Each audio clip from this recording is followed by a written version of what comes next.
the longer a person has been in business. So this branding studio has been in business for 15 years, all right? And probably 18 years at this point. The thing is, if their business goals remain the same, or if their business offering and value proposition is the same, you probably don't need to update the copy. But the thing is, when you're in the beginning stages of your business, especially in the first 5 years, you're still trying to figure out what service you actually want to offer. And sometimes you want to add on services, or sometimes you want to change direction completely and move in a different pathway. It's at that point you need to change the copy and change the website. This Get Unstuck podcast, a podcast for entrepreneurs who prioritize their life first, business second. I'm Mudita Panmuk, your host, who dedicates my life to designing and building a business that supports lifestyle. We will learn together from entrepreneurs around the world how they overcome their life challenges, their business obstacles, and yet still get unstuck from the hamster wheel of burying themselves into their business. Because time is the number one commodity in the world that you cannot get back once it's gone. So let's shorten the learning curve and see how can we prioritize better. Let's get unstuck. Hi, Get Unstuck Nation. Our guest today is behind website content of many experts. She specializes in positioning her clients as a go-to expert, all while making their website sound like themselves. And if you are struggling to tell your brand story or your self-story or your personal brand story, I think this episode is for you. So without further ado, please welcome Maria John to Get Unstuck podcast. Hi, Maria. How are you doing? Hi, Mutida. I'm so happy to be here and talk about website copy and brand story. Yeah, I'm looking forward to talk with you. So if you stay tuned along with us today, you're gonna see how the progress is like, and I think you're gonna learn more about how important of your website copy and learn about thinking process. So let's get started. But before we get to there, Maria, how did you get into this entrepreneur journey though? Okay, so it started back in 2017. So this was before the pandemic, before freelancing and this remote video call was a thing. And I had just finished my undergraduation with a business degree, and I had done many internships. I'd done internships with Fortune 500 companies, big companies, and I knew the 9 to 5 wasn't for me. I just needed a different path to take. So it took a long time, to be honest. I did so many different things. I did social media strategy, LinkedIn strategy. I did videography. I was filming and editing reels, photography. My main role was SEO blogs. And 3 years ago, I chanced upon a mentorship by a New York-based copywriter. So while I was working with her and working with her clients, I realized this was really fun, getting to help people explain their value and being able to help them sell on their website. And while it did take a bit of time, I eventually got to finally pushing myself forward as a website copywriter. So that's the journey it took. So did you fall in love with copywriting for the very first time? Seems like Yes. not. Oh, is it? Like since you starting to write? So I've always been a writer since I was a kid. I was really quiet kid growing up. Like the teachers didn't know who I was until the English literature marks would come and they'd be like, wait, you got the highest in the class, but I don't even know who you are. So I've always been good at reading, writing, but I didn't know this was a career path that I could take. In fact, I thought writing was for superheroes or big famous authors. But while trying out different roles, I knew writing was what I wanted to stick to. I just wasn't sure if it was a viable career. And thankfully, it has become that. So, what do you think is the essential skill to improve the writing? So I would say it's 3 things. One is definitely being able to read and understand, grasp knowledge. So this year I have this goal where I'm trying to read 52 books this year, which I've always been a reader, but I lost that habit. I think when you become an adult, you lose that habit of reading and hobbies and all of that. So I think reading, inculcating as much knowledge, even if it's something as short as a tweet, whatever you're consuming is important. The second thing is definitely curiosity, just being curious about things. I think what in my field, especially being curious about the client's business, curious about why they started their business, similar to to the way you do podcasting, the way you're curious about the guests and all of that. So being curious about where the client is and how you can reflect that on their website is so important, whether it's website copy or any other form of writing, because I used to do blogs, as I mentioned. And then the third thing would definitely be research.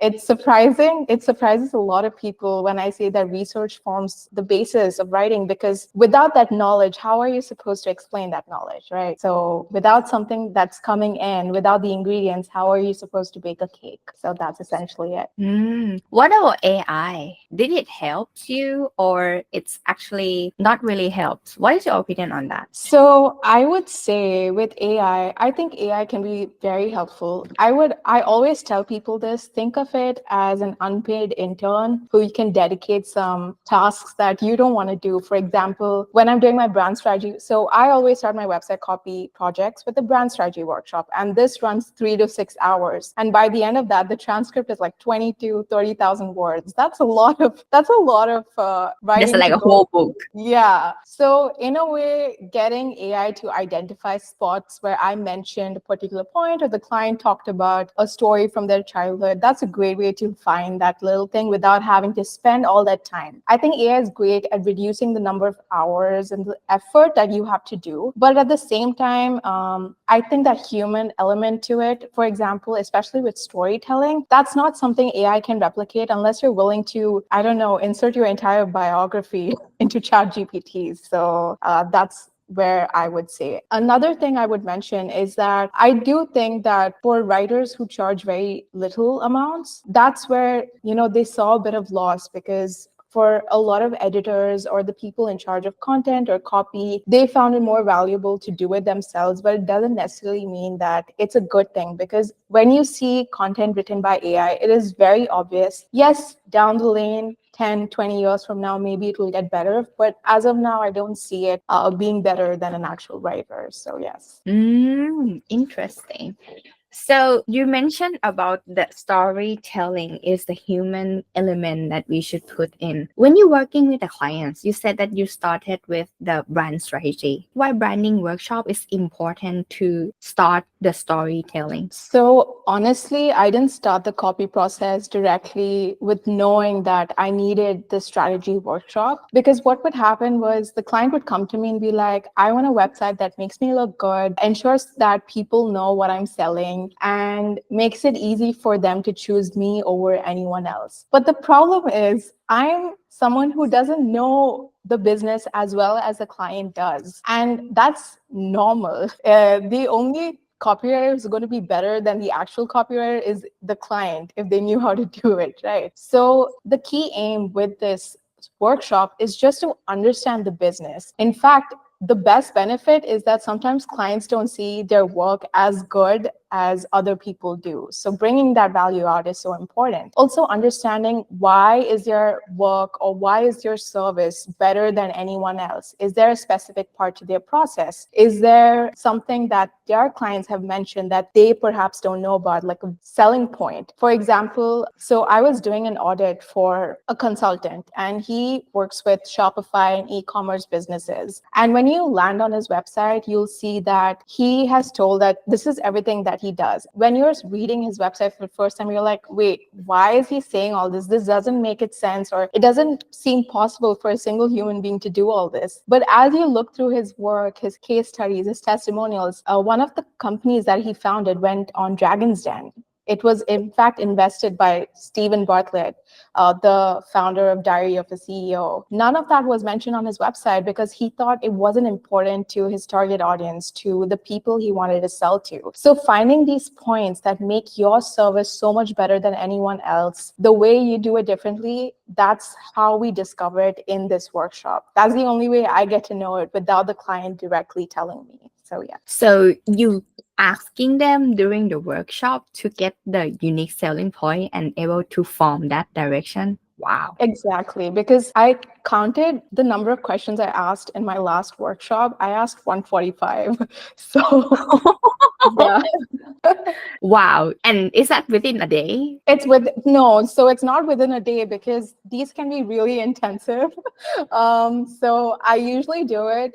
It each day lasts for about 1.5 to 2 hours, and I spread it across 3 to 4 days, just because they won't be able to handle it, I won't be able to handle it.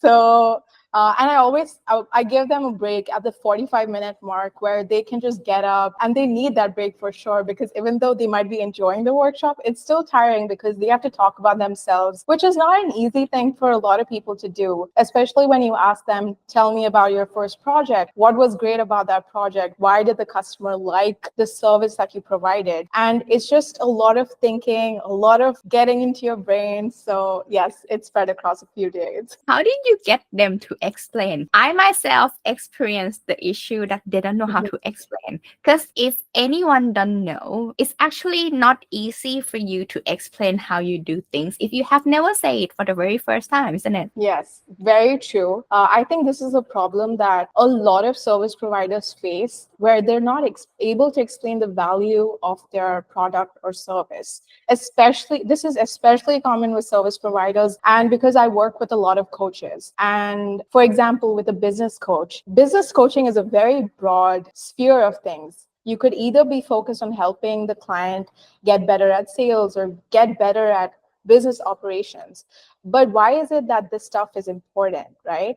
Why is it that they should invest the money? Because business coaching is not cheap. Why should they invest that much amount of money in just trying to understand their business a little better and how to get it to the next level? So that's why I ask so many questions, because a lot of times one question is not enough to understand the value. And at the end of it, the client is able to understand why their service is so much better. And in a way, I help them pitch it better in the discovery calls. So that's another plus point of it. Yeah, of course, because they're able to digest what they Yes. are doing and they realize the result. I think the problem that they usually have is what is the result that your clients get? I find this many times. Did you encounter that? Like they cannot really say what is the transformation or what is the real result that their clients get. I think this is like half yes, half no. Ah.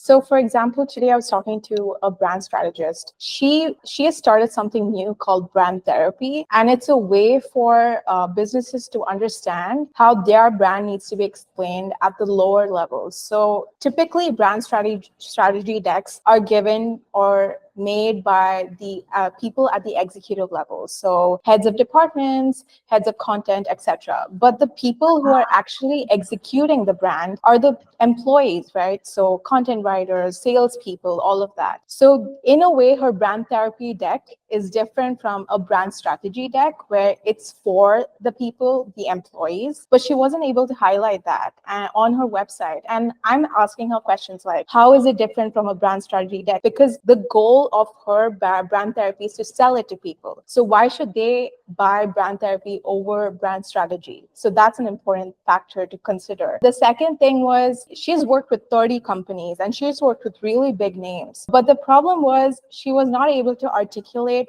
what makes this better than anything else. Why should it matter for companies, especially when they reflect on how their employees think of their brand? So there's a lot of factors to understanding the value of your service, and it really differs on your customer, because you might have different niches or groups or target audiences, and it's important to tailor the service or the value proposition of the service to each member of your audience or each sector of your audience. Yeah. Great that you mentioned that. So when we talk about a copy that we focus on, for example, within one offer or one call to action, should we focus on like niche down to the specific one person audience or like a group of audience? Which one would you suggest? Okay, so this question has a lot of nuance to it. And the reason why, so the thing is, you technically don't need a very specific target audience. So the thing is, people mistake that a target audience has to be very specific. She has to be in her 40s, she has to be in a specific income level, she needs to have a specific job or live in only certain cities. So that's not what the target audience or target audience profile is. The goal with creating, so industry, people in the service industries, we call it the ICP, the ideal client profile. The reason we create this in the first place is not to make it easier for your audience to understand what you sell. It's easier for you to understand who you should sell to. So the problem is when you're selling, you only have certain time, resources, and budget in terms of marketing, advertisements, all of that. And you can only dedicate it to a certain group of people. So when you focus on that group of people, it doesn't necessarily need to mean demographics or their descriptors. It can literally focus on the problems that they have. So for example, one of my clients was a career coach, right? And he didn't need to focus. There's many things career coaching can solve. It can solve problems for people looking for jobs or trying to figure out what job that they want. His focus or value proposition was helping people transition from one career to another. So the only people that he needed to focus on were people looking to make that transition, especially from the tech field. So I would say rather than a target audience, focus on the pain points that you're looking to solve. Another thing I would recommend is for people listening to the podcast to look into something called category design. So this was, I forgot the names of the people who invented this particular thing, but it essentially tells that the specific differentiation of your service, the differentiation being you solving something that no one else does. So you're carving out a specific category for yourself. You're designing a new category that you're in, where nobody else is solving. That's something to really look into, because when people see you as the leader of your category or the leader of the service that you offer, it makes things so much easier and better. Yeah, I have heard of it. Category design. Yeah, I also forgot where I have seen it, but I have heard about it as well. So what about the goal of having this business? Have you encountered anyone who's like, okay, I need this website, I need it to be converted, but I also don't know yet like where this business would heading towards? How did you help them? I do have to think about this a little bit. Because this also like affect the way that the brand's direction would go, isn't it? Oh yeah, for sure. Because a lot of times what might happen is that they're happy with the website in its present stage of business. But 6 months down the line, when they decide they want to change their business or the direction it's taking because maybe the business is not where they want to be, then obviously their website is not going to reflect the current standing of their business, right? Is that something along the lines of what you were asking? Oh, so in that case, let me change the way I ask. How often or how should the website copy being updated? So for some people, for example, I worked with an agency 3 years ago, and this was a branding studio based in London. And it was one of my first proper corporate clients, because at that time I hadn't figured out the niche that I wanted to work with. And their investor found me through someone in their referrals, and he said, let's work together, let's do this, which was very scary for me because it just felt very new to me. I'm like, this big investor wants me to do this. And yeah, the website is still up. They haven't made a single change to it. So the thing is, the longer a person has been in business. So this branding studio has been in business for 15 years, all right? And probably 18 years at this point. The thing is, if their business goals remain the same, or if their business offering and value proposition is the same, you probably don't need to update the copy. But the thing is, when you're in the beginning stages of your business, especially in the first 5 years, you're still trying to figure out what service you actually want to offer. And sometimes you want to add on services, or sometimes you want to change direction completely and move in a different pathway. It's at that point you need to change the copy and change the website. So yes. Yeah, that makes sense. So after you discover about the brand strategy from the workshop, what is the next step for your clients? Oh, for my clients, it's just waiting. So I do send weekly updates, just letting them know what stage of the process the website is at, because I have a very extensive draft feedback process. So I send, and this is very helpful for people who are getting their website done for the first time because they're very nervous. I mean, website copy, websites in general is a big investment, and they want to be like reassured that this is the right place. So I found that sending weekly updates, and also I send them the rough outline. I tell them, does this make sense? Is this matching the vision that you have? Because even though we have spent about 3 to 6 hours together, the business is their baby. They want to take it to new levels. That's why they're investing in websites. So I do a rough outline, I'll send them the first draft. And usually by that stage, they're totally okay. And maybe there's a few minor edits. There was one client who didn't like a single sales page I wrote. So it was an 8-page website copy project. And I had, I think, 3 sales pages to write for him because he had 3 different service offerings. So he didn't like one of the sales pages, and that's totally okay because maybe I had understood it differently, or maybe I think the problem that he had was that he didn't want it to be too pain point focused, and rather he wanted reader to understand that he wants to help them, provide them with a more hopeful future. So in my website copy process, I provide a revision free of charge. Like they can get a complete overhaul of their copy, even if they didn't like it. And thankfully it did end up working out. But because I have so many steps and I keep sending them the drafts for feedback, in a way, by the time the project has come to an end, they're super happy. They don't have comments to make. And I think it's very important to the process. So have you encountered any issue when doing the copy? What is the most problem that you encounter? Actually, the problem isn't writing the copy, it's sitting down to write the copy. So the thing is, for these people, for my clients, as I mentioned, the business is their baby. It's so important to them. And their website is a reflection of that. And that in itself is so important. So in a way, I get a little anxious before starting any project because I want to ensure that I can do the best work that I can. So usually I'll run for a bit just before sitting down to write the copy. And I'll also go through the notes, like apart from the transcription notes from our brand strategy workshops, I make notes after that.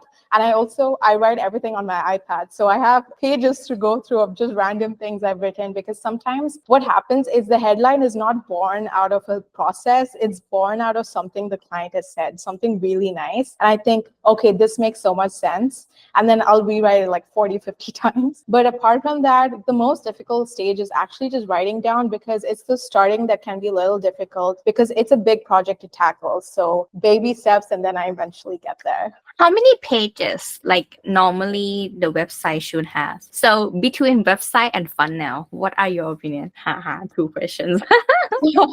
So to be honest, I don't do many funnels because I think funnels is something that should be done by someone who is an ads sales expert. That's not me, but I do write sales pages. So that's just before they buy. But with websites, I think the minimum is 3 pages where you have an home page, about me page, and a services page. So they can view everything that you have to offer and doesn't necessarily need each one doesn't necessarily need a sales page. And obviously your basic contact page, newsletter page, whatever it is. Additional pages really depend on the service that you're offering. For example, is it just a 1-hour consultation? You don't necessarily need a sales page. If you want to convert them better, then yes, have a sales page dedicated to that one service. And then the second thing is it a service that maybe is a 2-month, 3-month coaching program? Is it a group program? Is it something that has a lot of explanation? Or for example, when you get on discovery calls with these clients,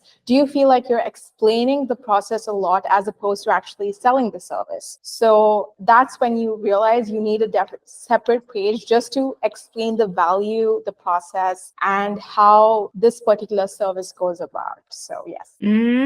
That makes sense. Because if not, it wouldn't convert well, right? Yes, but sure. What do you think, which page would be the most important to put your clients to be the expert positioning? Right. So this really differs. If you have a very strong personal brand on your socials, then definitely the homepage, just because that's the first page people land on. So what I always say is how your clients meet you is either through referral or maybe you meet someone at a networking conference and you say, oh, I do this. And then that person is like, oh, that sounds interesting. Tell me more. You give them the website. Or maybe you have a couple thousand or 100,000 followers on your socials, but each post only explains a very small portion of your business or the service that you offer. So great way for your customers or your clients to find you and find more information about you is when they land on your website. So for people with a lot of many followers on their socials, homepages where they get all the information that they need, whether it's a freebie, whether it's something about their service, maybe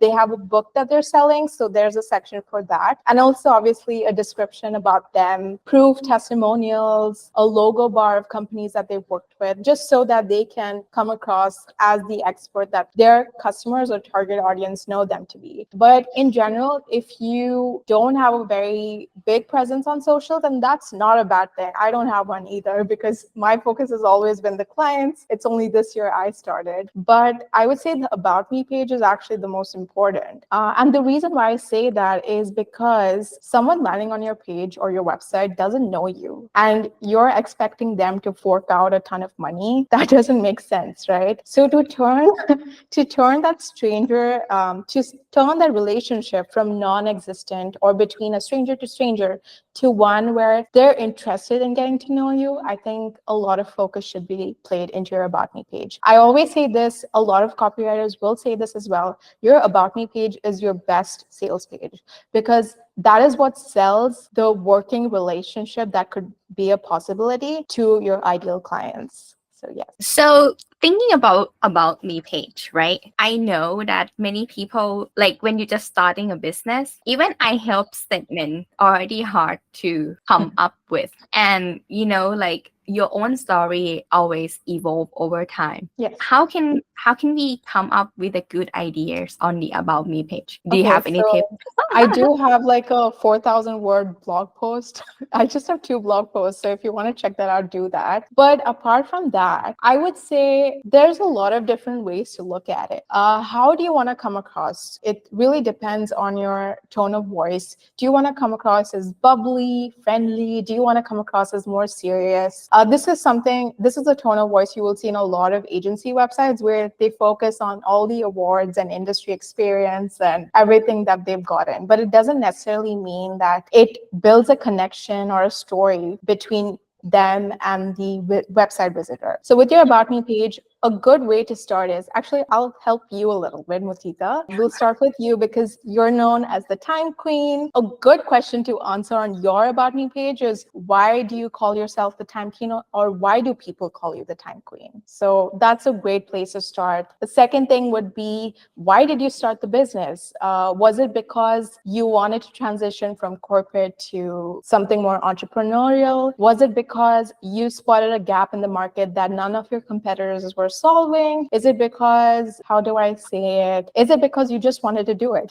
Like for me, I just wanted to do it because I've always been telling stories since I was a kid. In fact, on my website, there's a picture of baby me holding a book because I just wanted that to reflect that statement I said. So how is it that you want to come across? Is there a story behind why you started the business, why you named it your business the way you have? Is there a gap you're solving in the market that nobody else is? Is there something you're offering to your customers that is actually bettering their lives? Are their lives improved after working with you? These are all stories you can actually insert on your About Me page and in your general pitch as well. So yeah, thank you so much for your tips. Yeah, I really need to update my website. This is like the pain. I always say that, and I already told you that the website is something that I procrastinate the most. To be honest, I don't blame anyone because the website is a big project and you also put too much pressure on yourself where you're like, the website has to be perfect. So I had a website for the first 5 years of my business and I never updated it from the first time I created it. So for a long time, it still said I'm a blog writer, even though I wasn't doing blogs anymore at that point. So last year, one of my clients said, I would have never hired you if I hadn't spoken to you because your website is so bad. But it still took me 1 year to actually update it. So I just refreshed my website back in June or July of this year. So that's why it looks as nice as it does now, but it was not looking nice before that. So yes. One thing I would like to know about the photo within the website. Okay. Do you need to plan that and let your clients take a new photo, like the whole new photo shoot to make the whole new alignment? Or it has no need to be that way? Because do we need to like rebranding or like keep the mood and tone in the point that would be in alignment with the new copy? What is it that you usually do? So to be honest, I really leave it up to the client. So a lot of times if the client wants to, the thing is photos actually help decide if people want to work with you.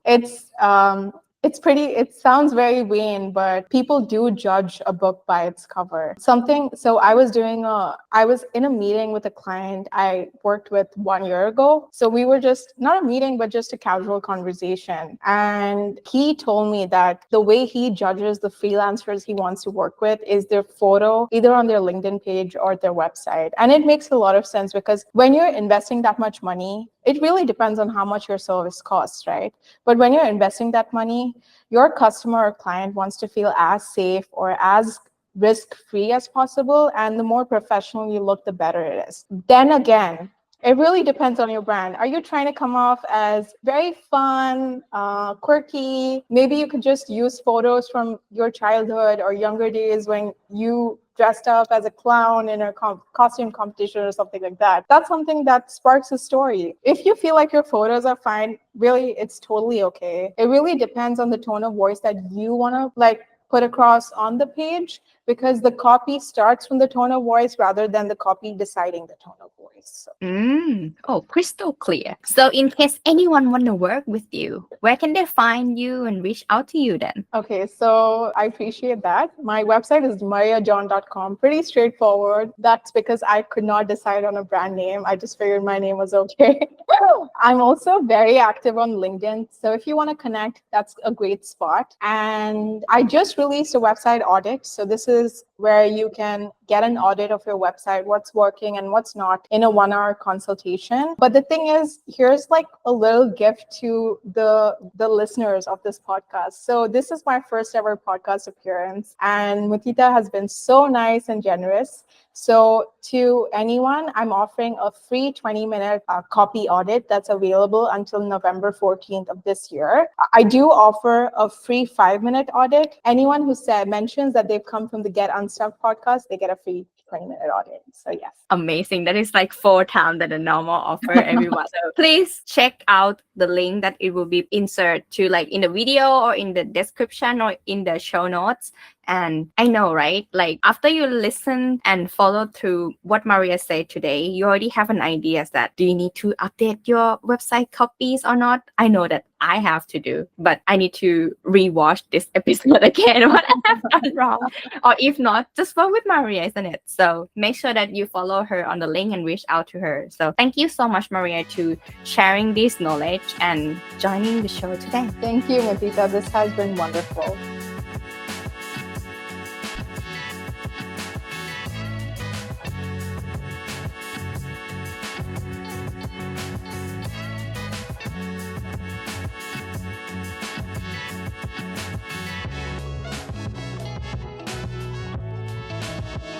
I hope this episode inspires you wherever you are in your entrepreneurial journey so that you can have your business that supports your lifestyle. Get a show note at getunstuckmethod.com/podcast. Review what you have learned together today and start implementing right now. See it by yourself. The result of your consistent action are worth it. You deserve the freedom to enjoy your life. Until the next episode, let's get unstuck.